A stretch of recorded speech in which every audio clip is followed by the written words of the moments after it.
Salut à tous et bienvenue sur la chaîne. Regardez autour de vous, les images sont partout. Sur votre téléphone, dans la rue, à la télé. Mais vous êtes-vous déjà demandé à quel point elles influencent réellement votre vie? Ce que vous ressentez, ce que vous croyez, ce que vous achetez? Aujourd'hui, on va plonger dans un sujet fascinant, le pouvoir incroyable des images sur notre perception du monde et sur nos émotions. Une simple photo, un dessin, peuvent altérer notre vision des choses, influencer nos pensées et nos sentiments de manière significative, sans même que l'on s'en rende compte. C'est un outil ultra puissant, surtout quand il est utilisé pour influencer.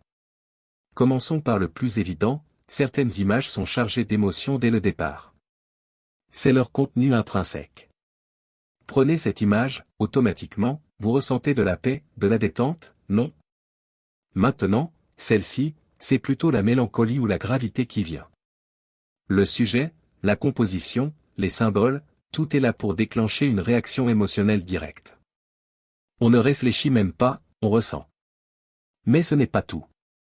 Nos émotions face à une image sont aussi profondément liées à nos propres associations et à nos souvenirs. Une photo de vieille balançoire peut être anodine pour certains, mais si elle vous rappelle votre propre enfance, vos amis, ou même une personne chère, elle va déclencher une cascade d'émotions très personnelles. L'image devient alors un déclencheur de mémoire. C'est pour ça que certaines photos sont si puissantes pour vous, et pas forcément pour quelqu'un d'autre. Et c'est là que ça devient crucial. Car oui, les images sont massivement utilisées dans le marketing, la publicité, et même la propagande, pour influencer nos émotions et nos comportements. Ce n'est pas un hasard si cette pub pour une voiture montre des gens souriants et heureux en pleine nature, on veut vous associer le bonheur à l'achat de la voiture. Ou pourquoi une photo de reportage peut être choisie pour vous faire ressentir de la colère ou de la pitié. Des techniques spécifiques sont employées, le cadrage, les couleurs, les visages, les symboles, tout est pensé pour créer une émotion précise, pour nous persuader ou nous inciter à agir d'une certaine manière. Vous êtes-vous déjà fait avoir? L'impact émotionnel ne se limite pas au sujet. La manière dont une image est construite est fondamentale. Le cadrage, par exemple, en isolant un détail, on peut tout changer. Les couleurs, bien sûr. Des tons chauds évoquent la joie, des tons froids la mélancolie. Le jeu d'ombre et de lumière peut créer du mystère, de la dramatisation, ou de la douceur. Et même les gestualités émotionnelles, la façon dont un corps est positionné, une expression faciale, tout contribue à construire le sens et l'émotion que l'on veut nous faire ressentir.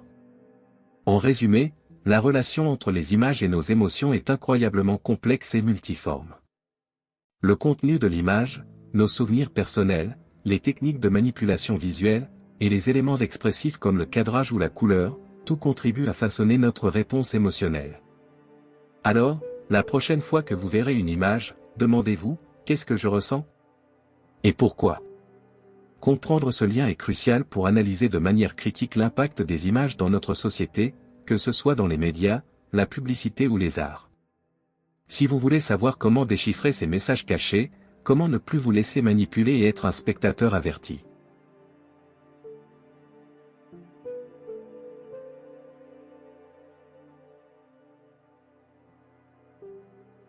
Abonne-toi maintenant et surtout, active la petite cloche de notification pour être le premier à recevoir nos prochaines vidéos sur ces sujets passionnants. Laissez un commentaire pour me dire quelle image vous a le plus marqué récemment. À très vite.